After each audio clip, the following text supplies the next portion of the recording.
ఉంటే ఈ సినీ ప్రముఖులు ఒక్క రోజు కోసం పోలీస్ స్టేషన్ పోయిన ఇంటికాడ క్యూ కట్టి ప్రభుత్వాన్ని తిడుతుండ్రు, నన్ను తిడుతురు, అతన్ని పరామర్శిస్తున్నారు. ఏమైంది అధ్యక్ష? అతను కాలు పోయిందా, కన్ను పోయిందా, చేయి పోయిందా, ఏమైనా కిడ్నీలు దెబ్బతిన్నా, ఏమైంది? అతన్ని ఇంతమంది సినీ ప్రముఖులు పరామర్శించరు, కలిసిండ్రు, అభినందించరు. కానీ ఆ పిల్లగాన్ని కనీసం అన్న పరామర్శించడానికి సినీ ప్రముఖులు ముందుకు రాలేదంటే సినిమా ఇండస్ట్రీలో ఉన్న ప్రముఖులు ఏం ఆలోచన చేస్తుండ్రో, ఏం కోరుకుంటుండ్రో నాకైతే తెలియదు. హలో గైస్, నేను మీ Gaurav. Welcome back to our channel unique updates. Guys, daily లాగే ఈ రోజు కూడా మనం పుష్ప 2కి సంబంధించిన కలెక్షన్ గురించి అయితే మాట్లాడుకుందాం. సో ఈ రోజు వీడియోలో మనం పుష్ప 2కి సంబంధించిన మొదటి 17 రోజుల కలెక్షన్ గురించి, అలాగే ఈరోజు 18వ రోజుకి సంబంధించిన ఎస్టిమేటెడ్ కలెక్షన్ గురించి అయితే మాట్లాడుకుందాం. అలాగే కన్నడ ఇండస్ట్రీ నుంచి వచ్చిన ఉపేందర్ గారు డైరెక్ట్ చేస్తూ నటిస్తున్న యూఐ మూవీకి సంబంధించిన 3 రోజుల కలెక్షన్ గురించి మాట్లాడుకుందాం. అలాగే మలయాళం ఇండస్ట్రీ నుంచి వచ్చిన ఉన్ని ముకుందన్ గారు నటించిన మార్కో మూవీకి సంబంధించిన 3 రోజుల కలెక్షన్ గురించి అయితే మాట్లాడుకుందాం. అలాగే హాలీవుడ్ నుంచి వచ్చిన ముఫాసా మూవీకి సంబంధించిన 3 రోజుల కలెక్షన్స్ గురించి అయితే మాట్లాడుకుందాం. సో ఛానల్ ఎవరైనా కొత్తగా విజిట్ చేస్తున్నట్లయితే ఛానల్ సబ్స్క్రైబ్ చేసుకుని బెల్ ఐకాన్ అయితే ఆన్లో పెట్టుకోండి. గైస్, ఏదైతే పుష్ప 2 సినిమా రిలీజ్ టైంలో సంధ్యా థియేటర్లో తొక్కిసలాట జరిగిందో, ఒక మహిళ అయితే మృతి చెందడం జరిగింది. ఈ విషయం పైన నేను అసెంబ్లీలో చాలా బాడీ వేడిగా అయితే చర్చ అయితే జరగడం జరిగింది. సీఎం రేవంత్ రెడ్డి గారు ఇంకా అక్బరుద్దీన్ ఓవైసీ గారు దీనిపైన చాలా ఘాటు వ్యాఖ్యలు అయితే చేయడం జరిగింది. అల్లు అర్జున్కి కాలు విరిగిందా, చేయి విరిగిందా, ఒక్క రోజు జైలుకి వెళ్ళి వస్తే అతన్ని పరామర్శించడానికి సినీ ఇండస్ట్రీ మొత్తం లైన్ కట్టింది అని చెప్పి చాలా ఘాటుగా అయితే వ్యాఖ్యలు చేయడం జరిగింది. ఒక వ్యక్తి చనిపోయారని తెలిసినా కానీ సినిమా థియేటర్లో సినిమా అయ్యేంత వరకు అక్కడే కూర్చున్నాడని చెప్పి పోలీసులు చెప్పినా సరే వెళ్ళలేదని చెప్పి అల్లు అర్జున్ గారి పై అయితే సీఎం రేవంత్ రెడ్డి గారు అయితే చాలా ఘాటు వ్యాఖ్యలు చేయడం జరిగింది. అల్లు అర్జున్ ఒక్కరోజు జైలుకి వెళ్తే అతను పరామర్శించడానికి వచ్చిన సినీ ఇండస్ట్రీ, అబ్బాయి ఇన్ని రోజులుగా హాస్పిటల్లో ఉన్నా అతను చూడడానికి ఎంతమంది వెళ్ళారా అని చెప్పి సీఎం రేవంత్ రెడ్డి గారు అయితే అనడం జరిగింది. అలాగే సీఎం రేవంత్ రెడ్డి గారు చెప్పడం జరిగింది, పోలీసులు అయితే అల్లు అర్జున్ రావడానికి పర్మిషన్ ఇవ్వలేదు, అయినా సరే ఒక రూఫ్ కార్లో వచ్చి అభిమానులకు అభివాదం చేస్తూ రావడం వల్ల, చుట్టుపక్కల ఉన్న అభిమానులందరూ రావడం వల్ల తొక్కిసలాట జరిగి ఒక మహిళ మృతి చెందడం జరిగింది. దీనికి పూర్తి బాధ్యత అల్లు అర్జున్ అని చెప్పి సీఎం రేవంత్ రెడ్డి గారు అయితే అనడం జరిగింది. गड़बड़ हुई, उसके बाद पुलिस वाले आकर बोले कि भगदड़ हो गई, स्टैम्पेड हो गया, 2 बच्चे गिर गए हैं, एक लेडी मर गई है. तो उसके बाद में वो फिल्म स्टार पलट के ऐसा मुस्कुराते हैं और बोलते हैं अब तो पिक्चर हिट होने वाली है. और जो लोग बोल रहे हैं कि वेव कर लेते गए, सर 2 बच्चे स्टैम्पेड में आ गए, एक औरत मर गई, उसके बाद भी वहीं पर बैठकर पूरा पिक्चर देखकर उठकर जाते वक्त भी वो स्टैम्पेड को नहीं देखे, वो फिर गाड़ी में बैठ के ऐसा वेव कर लेते हुए गए. क्या मैं सही हूं या गलत हूं सर, आप बोलिए. సో దీనిపైన అల్లు అర్జున్ గారు కూడా నిన్న ఈవినింగ్ ప్రెస్ మీట్ పెట్టి ఆయన చెప్పడం జరిగింది, పోలీసుల పర్మిషన్ తీసుకొని నేను థియేటర్కి రావడం జరిగిందని చెప్పి, అక్కడ ఏం జరిగిందో నాకు తెలియదని చెప్పి, అక్కడ ఒక మహిళ మృతి చెందిందనే విషయం కూడా నాకు నెక్స్ట్ డే తెలిసిందని చెప్పి ఆయన చెప్పడం జరుగుతుంది. అండ్ అబ్బాయిని పరామర్శించడానికి ఎందుకు వెళ్ళలేదంటే కోర్టులో కేసు ఉంది కాబట్టి నేను అబ్బాయి పరామర్శించడానికి వెళ్ళలేదని చెప్పి, ఒకవేళ పోలీసులు పర్మిషన్ ఇస్తే ఇప్పుడైనా వెళ్ళి కలుస్తానని చెప్పి అల్లు అర్జున్ గారు అయితే ఎక్స్ప్లెనేషన్ ఇవ్వడం. సో ఇవి అసలు ఇక్కడ this false allegation that there is a road show, ఏంటది ప్రొసెషన్, అసలు ప్రొసెషన్ కాదు, రోడ్ షో కాదు, ఏమీ కాదు. జస్ట్ థియేటర్ ఇక్కడ ఉన్నాను, అక్కడ theatre just couple of metres away, couple of yards away from the theatre. అది అసలు రోడ్ షో కాదు, ఏమి కాదు. కార్ అలా వెళ్తూ ఆగిపోయింది. ఒక పాయింట్ తర్వాత ఎంత జనం కూడిపోతారంటే అండి, మీరు కనపడితే కానీ జనం వెళ్ళరు. బౌన్సర్లు కానీ ఎవరన్నా పోలీస్ కానీ అందరూ అడుగుతారు, సార్ మీరు ఒక్కసారి వేవ్ చేసాను సార్ వెళ్ళిపోతారంటే, మేము మామూలుగా ఎప్పుడు బయటకు వచ్చి అందరికి వేవ్ చేస్తాం. అది నేనే కాదు, ఎనీ లీడర్, ఎనీ సెలబ్రిటీ ఎవరైనా అడగండి, మనం వేవ్ చేస్తేనే వాళ్ళందరూ జరుగుతారు. ఓకే చూసాం, సాటిస్ఫాక్షన్ ఉంటుంది, అప్పుడు దే స్టార్ట్ మూవింగ్ అవే. ఆ దీని చేశాను. And is also respect. ఇంత వేల మంది చూస్తానికి వచ్చినప్పుడు నేను నా కార్ లోపల, టెంటెడ్ కార్ లోపల దాక్కుని కూర్చుని ఉన్నా. బట్ అంతమంది వచ్చినప్పుడు వాళ్ళకి ఏం కావాలి? హీరోది ఒక గ్లిమ్స్ కావాలి అంతే.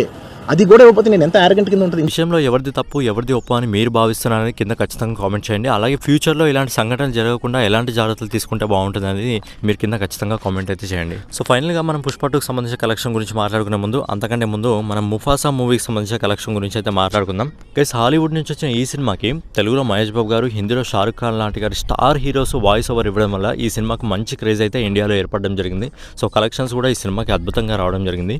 ఈ సినిమా మొదటి 2 రోజుల్లో ఇండియా నెట్ కలెక్షన్ వచ్చేసి దాదాపుగా 22,85,00,000 రూపాయలను అయితే వసూలు చేయడం జరిగింది. అలాగే 3వ రోజు ఈరోజు హాలిడే కావడంతో ఈ సినిమా దాదాపు 15,50,00,000 రూపాయలు అయితే ఇండియా నెట్ కలెక్షన్ని వసూలు చేయడం జరుగుతుంది. సో మొదటి 3 రోజుల్లో హాలీవుడ్ నుంచి వచ్చిన Mufasa cinema India net collection వచ్చేసి 38,35,00,000 రూపాయలని వసూలు చేయడం జరుగుతుంది. అలాగే ఆల్ ఇండియా గ్రాస్ కలెక్షన్ వచ్చేసి ఆల్ ఓవర్ ఇండియాలో ఈ సినిమా మొదటి 3 రోజుల్లో దాదాపు 45,63,00,000 రూపాయలను అయితే వసూలు చేయడం జరుగుతుంది. అండ్ స్పెషల్గా ఈరోజు సండే హాలిడే కాబట్టి ప్రతి సినిమాకి కూడా మంచి కలెక్షన్స్ అయితే రావడం జరుగుతుంది. అండ్ ఈ మంత్ ప్రతి ఇండస్ట్రీ అదృష్టం అనుకుంటా, ఎందుకంటే రిలీజ్ అయిన ప్రతి సినిమా కూడా పాజిటివ్ టాక్ని అయితే తెచ్చుకోవడం జరుగుతుంది. నెక్స్ట్ మలయాళం ఇండస్ట్రీ నుంచి వచ్చిన ఉన్ని ముకుందన్గా నడిచిన మార్కో మూవీకి సంబంధించిన కలెక్షన్ గురించి అయితే మాట్లాడుకుందాం. సో ఈ సినిమా రిలీజ్ అయ్యి ఈ రోజుకి 3 రోజులు అయితే అవుతుంది. ఈ సినిమా మంచి పాజిటివ్ టాక్ని అయితే తెచ్చుకోవడం జరిగింది. అండ్ ఈ సినిమాని పాన్ ఇండియా సినిమాగా రిలీజ్ చేయడం జరిగింది, కానీ ఈ సినిమాకి సంబంధించిన ప్రమోషన్స్ ఓన్లీ మలయాళంలో మాత్రమే చేయడం జరిగింది. అండ్ ఈ సినిమాకి సంబంధించిన కొన్ని పిక్చర్ చూస్తుంటే సేమ్ కేజీఎఫ్ సినిమాని చూసిన వైబే నాకు అనిపిస్తుంది. సో ఈ సినిమాకి సంబంధించిన కలెక్షన్ గురించి ఒకసారి మనం మాట్లాడుకున్నట్టయితే, ఉన్ని ముకుందన్ గారు నటించిన మార్కో మూవీ మొదటి రోజు ఆల్ ఇండియా నెట్ కలెక్షన్ వచ్చేసి 4,43,00,000 రూపాయలని వసూలు చేయడం జరిగింది. అలాగే రెండో రోజు ఈ cinema all India net collection వచ్చేసి 4,75,00,000 రూపాయలని వసూలు చేయడం జరిగింది. అలాగే మూడో రోజు ఈ సినిమా సండే హాలిడే కాబట్టి దాదాపు 5,10,00,000 రూపాయలని అయితే ఆల్ ఇండియా నెట్ కలెక్షన్ వసూలు చేయడం జరుగుతుంది. సో మొదటి 3 రోజుల్లో ఈ సినిమా దాదాపు 14,28,00,000 నెట్ కలెక్షన్ వసూలు చేయడం జరుగుతుంది. గ్రాస్ కలెక్షన్ వచ్చేసి దాదాపు 17,11,00,000 రూపాయలని వసూలు చేయడం జరుగుతుంది. అలాగే ఓవర్సీస్ మార్కెట్ నుంచి మార్కో మూవీ ఇప్పటివరకు దాదాపు 12,31,00,000 రూపాయలని వసూలు చేయడం జరుగుతుంది. సో మలయాళం ఇండస్ట్రీ నుంచి వచ్చిన మార్కో మూవీ మొదటి 3 రోజుల్లో ప్రపంచవ్యాప్తంగా 29,40,00,000 రూపాయలని అయితే వసూలు చేయడం జరిగింది. సో ఈ సినిమాకి మంచి పాజిటివ్ టాక్ రావడం జరిగింది కాబట్టి రానున్న కాలంలో ఈ సినిమాకి సంబంధించిన కలెక్షన్స్ మరింత పెరిగే అవకాశం ఉంది. నెక్స్ట్ వచ్చేసి కన్నడ ఇండస్ట్రీ నుంచి వచ్చిన ఉపేందర్ గారు నటించిన యూఐ మూవీకి సంబంధించిన కలెక్షన్ గురించి మాట్లాడుకున్నట్టయితే ఈ సినిమాకి కూడా మంచి పాజిటివ్ టాక్ అయితే రావడం జరిగింది. సో ఈ సినిమాకి సంబంధించిన కలెక్షన్ గురించి మనం ఒకసారి మాట్లాడుకున్నట్టయితే, ఈ సినిమా మొదటి రోజు ఆల్ ఇండియా నెట్ కలెక్షన్ వచ్చేసి దాదాపు 9,72,00,000 రూపాయలని వసూలు చేయడం జరిగింది. అలాగే రెండో రోజు ఈ cinema all India net collection వచ్చేసి 8,46,00,000 రూపాయలని వసూలు చేయడం జరిగింది. అలాగే మూడో రోజు ఈ cinema all India net collection వచ్చేసి దాదాపు 9,50,00,000 రూపాయలని అయితే వసూలు చేయడం జరుగుతుంది. సో మొదటి 3 రోజుల్లో ఉపేందర్ గారు నటించిన UI movie India net collection వచ్చేసి 27,68,00,000 రూపాయలని వసూలు చేయడం జరిగింది. అలాగే ఆల్ ఇండియా గ్రాస్ కలెక్షన్ వచ్చేసి 32,94,00,000 రూపాయలని వసూలు చేయడం జరిగింది. ఈ సినిమా ఓవర్సీస్ మార్కెట్ నుంచి మొదటి 3 రోజుల్లో ఇప్పటి వరకు దాదాపు 3,61,00,000 రూపాయలని వసూలు చేయడం జరిగింది. సో ప్రపంచవ్యాప్తంగా ఉపేందర్ గారు నటించిన యూఐ మూవీ మొదటి 3 రోజుల్లో 36,55,00,000 రూపాయలని అయితే ప్రపంచవ్యాప్తంగా వసూలు చేయడం జరుగుతుంది. సో ఫైనల్గా ఈ ఇయర్ రిలీజ్ అయ్యి బిగ్గెస్ట్ బ్లాక్ బాస్టర్ కొట్టిన పుష్పరాజ్ దినవత్ తగ్గేదలే. సో కలెక్షన్స్లో మాత్రం మాత్రం తగ్గట్లేదు. ఈ సినిమా 3వ వారంలోకి ఎంటర్ అయింది, కానీ 3వ వారంలో కూడా ఈరోజు కలెక్షన్స్ ఏ విధంగా ఉన్నాయంటే, ఎవరైతే బాలీవుడ్కి సంబంధించిన టాప్ హీరోస్ షారుఖ్ ఖాన్, సల్మాన్ ఖాన్, అమీర్ ఖాన్కి సంబంధించిన మొదటి రోజు కలెక్షన్స్ ఉంటాయో ఆ విధంగా ఈరోజు హిందీలో అయితే కలెక్షన్స్ పుష్పరాజ్ అయితే వసూలు చేయడం జరుగుతుంది. సో ఆ విధంగా పుష్పరాజ్ అయితే ఇండియాలో తన బ్రాండ్ని అయితే ఏర్పరచుకోవడం జరిగింది. సో ఫైనల్గా మనం పుష్ప 2కి సంబంధించిన కలెక్షన్ గురించి ఒకసారి మాట్లాడుకున్నట్టయితే, పుష్ప 2 సినిమా మొదటి 15 రోజుల్లో హిందీ నెట్ కలెక్షన్ వచ్చేసి దాదాపు 632,50,00,000 రూపాయలని అయితే వసూలు చేయడం జరిగింది. అలాగే 16వ రోజు ఈ సినిమా హిందీ నెట్ కలెక్షన్ వచ్చేసి 12,50,00,000 రూపాయలని వసూలు చేయడం జరిగింది. అలాగే 17వ రోజు ఈ సినిమా హిందీ నెట్ కలెక్షన్ వచ్చేసి నిన్న శనివారం మనం 15 కోట్ల ఎస్టిమేటెడ్ కలెక్షన్ అనుకోవడం జరిగింది, కానీ దాదాపుగా 21 కోట్ల రూపాయలని వసూలు చేయడం జరిగింది ఈ సినిమా నిన్న శనివారం రోజు. అలాగే ఈరోజు సండే ఫుల్ హాలిడే కాబట్టి ఈ సినిమా ఇప్పటివరకు మనకు వస్తున్న రిపోర్ట్ ప్రకారం, ఎస్టిమేటెడ్ రిపోర్ట్ ప్రకారం ఈ సినిమా దాదాపు 26 కోట్లను వసూలు చేసే అవకాశం ఉంది హిందీ నెట్ కలెక్షన్. సో మొదటి 18 రోజుల్లో పుష్ప 2కి సంబంధించిన హిందీ నెట్ కలెక్షన్ వచ్చేసి దాదాపు 692 కోట్లను వసూలు చేయడం జరిగింది.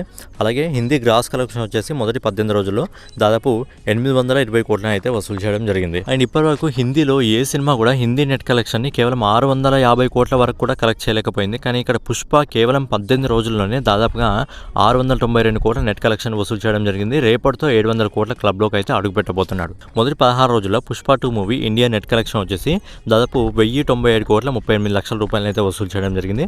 అలాగే 17వ రోజు ఈ సినిమా ఇండియా నెట్ కలెక్షన్ వచ్చేసి దాదాపు 26,41,00,000 రూపాయలను అయితే వసూలు చేయడం జరిగింది. అలాగే 18వ రోజు ఈ సినిమా ఈరోజు సండే హాలిడే కాబట్టి ఈ సినిమా ఇండియా నెట్ కలెక్షన్ వచ్చేసి దాదాపుగా వసూలు చేయడం జరుగుతుంది. సో మొదటి 18 రోజుల్లో పుష్ప 2 ఇండియా నెట్ కలెక్షన్ వచ్చేసి దాదాపు 1,155 కోట్ల 78 లక్షలను అయితే వసూలు చేయడం జరుగుతుంది. అలాగే ఆల్ ఇండియా గ్రాస్ కలెక్షన్ వచ్చేసి దాదాపు 1,374 కోట్ల 63 లక్షల రూపాయలను అయితే వసూలు చేయడం జరుగుతుంది. సో సుకుమార్ గారి డైరెక్షన్లో అల్లు అర్జున్ గారు నటించిన పుష్ప 2 సినిమా ఫైనల్గా మొదటి 18 రోజుల్లో దాదాపుగా 1,620 కోట్ల బిజినెస్ అయితే చేయడం జరిగింది. అలాగే నెక్స్ట్ క్రిస్మస్ హాలిడేస్ ఉన్నాయి కాబట్టి గేమ్ చేంజర్ సినిమా రావడానికి ఇంకా సమయం ఉంది కాబట్టి అప్పటి వరకు పుష్ప 2 సినిమా ఖచ్చితంగా థియేటర్లో ఆడడం జరుగుతుంది. అండ్ ఈ డిసెంబర్ స్పెషాలిటీ ఏంటంటే రిలీజ్ అయిన ప్రతి సినిమా కూడా పాజిటివ్ టాక్ తో దూసుకెళ్ళిపోవడం జరుగుతుంది. తెలుగులో వచ్చిన పుష్ప 2 కానివ్వండి, అలాగే అల్లరి నరేష్ గారు నటించిన బచ్చలమల్లి మూవీ కానివ్వండి, అలాగే హిందీలో వచ్చిన వనవాస్ మూవీ, కన్నడ ఇండస్ట్రీలో వచ్చిన యూఐ మూవీ, మలయాళం ఇండస్ట్రీ నుంచి వచ్చిన మార్కో మూవీ కానివ్వండి, అలాగే హాలీవుడ్ నుంచి వచ్చిన ముఫాసా మూవీ కానివ్వండి, ఈ డిసెంబర్ చాలా స్పెషల్ అనుకుంటా. ప్రతి సినిమా కూడా పాజిటివ్ టాక్తోనే దూసుకెళ్ళడం జరుగుతుంది. కానీ పుష్ప 2 సినిమా ముందు ఈ సినిమాలు అన్ని కలెక్షన్స్ కూడా పనిచేయట్లేదు. అన్ని సినిమాల కలెక్షన్స్తో పోల్చితే కూడా పుష్ప 2కి సంబంధించిన ఒకరోజు కలెక్షన్ బీట్ చేయలేకపోతున్నాయి కాబట్టి సో ఫైనల్గా పుష్ప 2 కలెక్షన్స్ ఎంతవరకు వెళ్తుంది అనేది చూసుకుందాం. అలాగే ఏదైతే సంధ్యా థియేటర్లో తొక్కిసలాట జరిగిందో దానిపైన ఎవరి వాదన కరెక్ట్ అనేది మీ అభిప్రాయాన్ని కింద కామెంట్ రూపంలో తెలియచేయండి. అలాగే మీకు వీడియో నచ్చినట్లయితే ఖచ్చితంగా లైక్ చేయండి. మీరు లైక్ చేయడం వల్ల ఈ వీడియో ఇంకొంత ఎక్కువ మందికి పుష్ అవుతుంది కాబట్టి వీడియో నచ్చినట్లయితే ఖచ్చితంగా లైక్ చేసి కామెంట్ చేసి సబ్స్క్రైబ్ చేసుకొని బెల్ ఐకాన్ అయితే ఆన్లో పెట్టుకోండి. జై హింద్, జై భారత్, నమస్తే.